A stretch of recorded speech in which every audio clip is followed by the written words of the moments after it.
Oh my god. I'm finally back. The stream has been going on for the last 3 minutes. But I want to go do something just to get the stream started. Give myself a chance to get into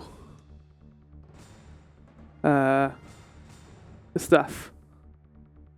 Hello, welcome to Devotion Part 2. Also Devotion Part Finale, because yeah, this game isn't very long, it's about 3 hours. I kind of misjudged how long this would take. I like how we're finishing a Spooky-Tober game before Spooky-Tober has even begun. But because I finished God of War 3 last week, I was like, well, I could do an intermittent part or do no part. But I was like, yeah, just get started early, why not? But yeah, welcome in. Today we're going to be doing... Also, why am I not signed in? Give me a sec. There we go, now I am signed in. I was not signed in on Twitch, apparently. Although, for some reason, OBS still worked. Yeah, let's go through the news, shall we? Because I got that up. I got it raring to go in the background. I got some Resident Evil 2 music today, because why not?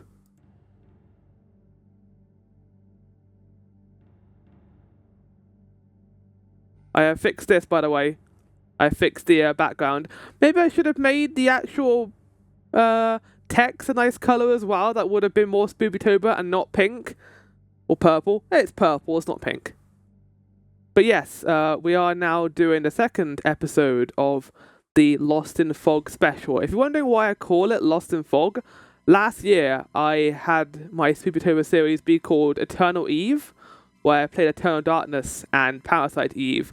This year is a little different. I'm playing 4 very random games. Devotion, because I want to play Red Candle's first game they made. Lost in Vivo, because I keep putting it off and I want to play it. Silent Hill 2 Remake, because it's Silent Hill 2 Remake, and Daymare is an incentive if we get to 20 karma before the end of Spooky-Tober. So let's see if that occurs.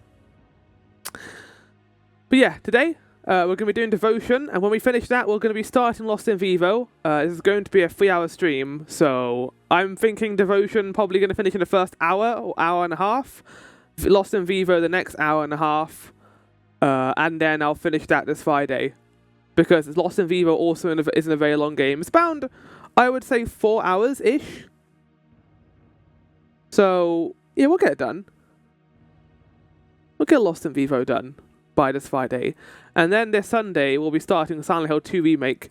If I do have time on the Friday, I will do some Guess the Game, because I have been neglecting that a little bit.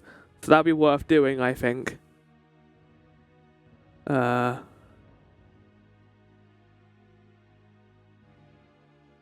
But yeah, that's the plan. Moving on. Also, I should put this behind the counter. Oh, no, don't do that. There we go. Moving on. I've started since I had a bit of time. And I was like, it's been a while since I played this game. Or this series, anyway. Mega Man X5. I played X4 in July. I liked it a lot. I think it was my favourite X game, I said. X5 doesn't get that niceness, that compliment. I am not enjoying X5, but I have promised I'll play through all of it. Mainly the issue I have with X5 is the level design. There was a boss, or an area, with, at the end of it, a character called Duff McWhalen, because he's a whale-looking robot. It's an X thing, don't worry about it in specifics, but the level itself, the boss itself wasn't actually that bad. I actually quite like the boss. But the level before it is an underwater stage using X2's underwater theme, which is cool. And it had 3 separate mini-bosses in it that were all dreadful. They were terrible. And it kind of worries me that is the standard for Mega Man X5 boss fights. So me going through this, I'm like, oh boy, here we go. What kind of stuff are we going to get into later on in this game when it's going to get difficult? Because it already is kind of difficult. But, yeah. I don't know if I will be playing X6, 5, and X6, 7, and 8. I might. The thing is X5 was meant to be the ending. the original director left the series after X5, but they kept making them. Capcom were like, we want more. I want more pictures of this game. So, yeah, X5 might be the finale, we'll see. Scattershots, chat. New and old. Echoes of Wisdom. Two new parts. Me going through the 4th and 5th dungeon. The game's getting more difficult. I like that the dungeons are a little bit harder to get through. It's something I've been waiting for with Zelda since Link Between Worlds, which is like over 10 years almost. It is over 10 years. Last year was the speedrun stuff with Link Between Worlds. Yeah, it's been a time with Zelda, and we've finally got our first proper top-down Zelda in ages, and getting new dungeons is awesome. I'm very happy about that. So yeah, Echoes of Wisdom, gold star, thumbs up. I enjoy so far. I'm enjoying the copy abilities. I enjoy how the leveling works. Oh my god, this music's really loud, at least in my ears. And then finally, we have Harmony of Dissonance. So I couldn't help myself. After finishing Circle of the Moon, I went off it and I was like, let's spread these out a little bit. But I was just like, why? I'm already spreading out Mega Man X. Mega Man X is soon going to be over. So I was like, fuck it. Let's do Harmony of Dissonance. And so far, I think my opinion is very different in Part 1 and Part 2. One of the benefits of doing a scattershot and not a quick harvest. Because in Part 1, I was all for how easy the game was.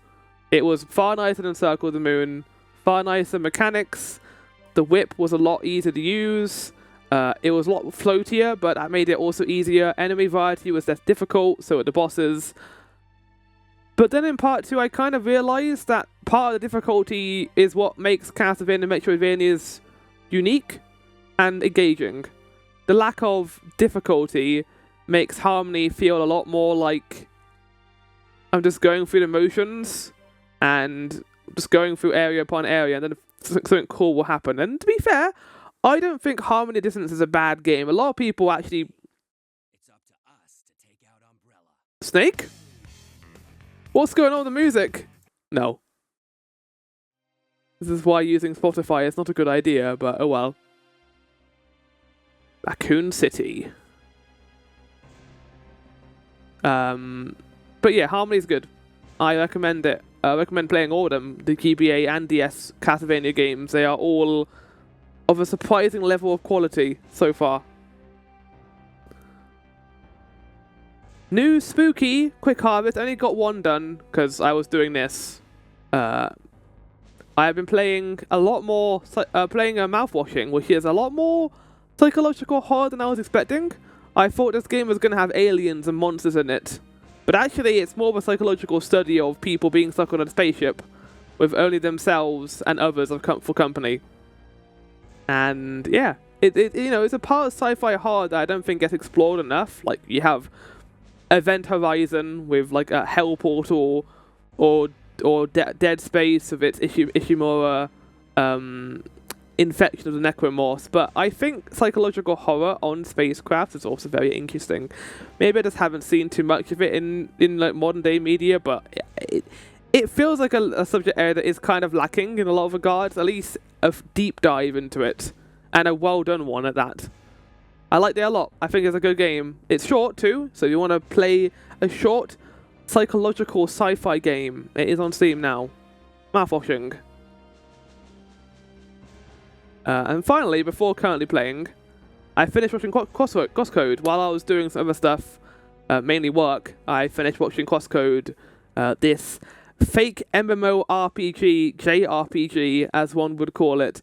Basically, it's a game set in a fictional MMORPG where you play as a character who's going through it, and there's a lot of twists and turns the game takes you that kind of, break the contrivances of an MMORPG, and I like that. I think Crosscode's a great game. I think you should, if you enjoy RPGs, especially ones from indie devs these days, you can't get much better than it.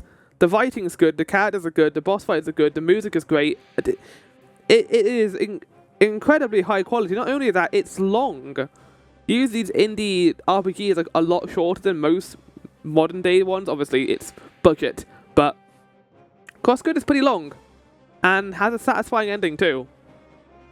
Highly recommend, and its sequel coming, or not sequel, and their new game coming out soon, Alabaster Dawn.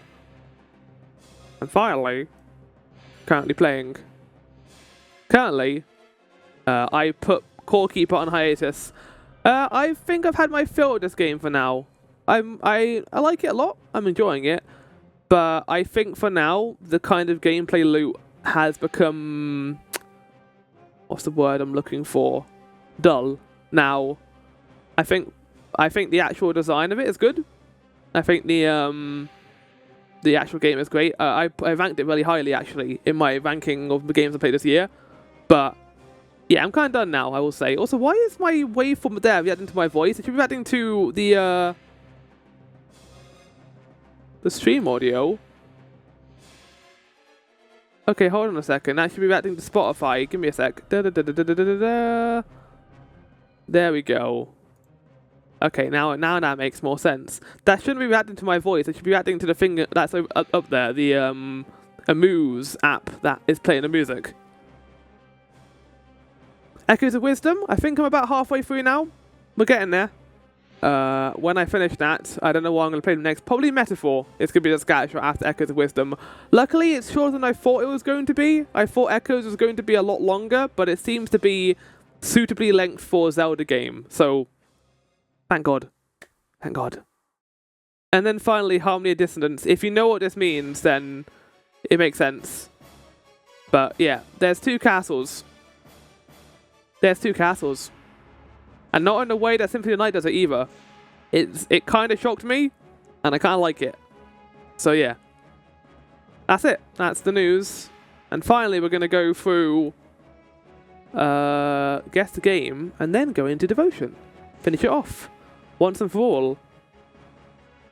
Alright, I need to close this. Whoa! Invaded by the best viewer bots, which were restricted by Twitch. Good job, Twitch.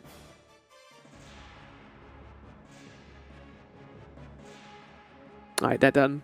They're done. They're finished. Twitch has gotten a lot better at dealing with that recently, which is nice to see. Okay. Immediate thoughts. This game's Pokemon. Why? Pokeball. But the question is, which Pokemon game is it? Is it Power World? What if it's Power World? Let's find out if it's Power World first. No. It's definitely Pokemon. Is it Pokemon Sun? Pokemon Moon. No, it's Sun. It's Aloha Island, isn't it? Where's Pokemon Sun? Is there a game called Pokemon? Yeah, it's Pokemon Sun and Moon. I'm not crazy.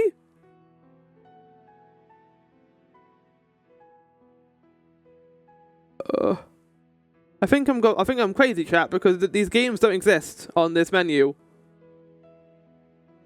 Pokemon Ruby. Well, it's definitely Pokemon. Oh, it's Scarlet and Violet. You can see the new bird Pokemon there.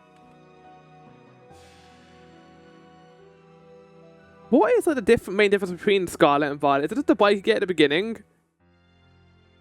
It is Violet. Could it all? Yeah, it could have been Violet as well. Good. Lechonk! Look how chonky he is! I love the giant dragon thing. You know, I'm not a massive Pokemon fan, but I do occasionally enjoy the Pokemon designs they go for. And that loaf of bread, that bird Pokemon, and these like giant dragon bikes, I enjoy immensely. But with the credits playing, we can move on now. Close this and get into some devotion, shall we?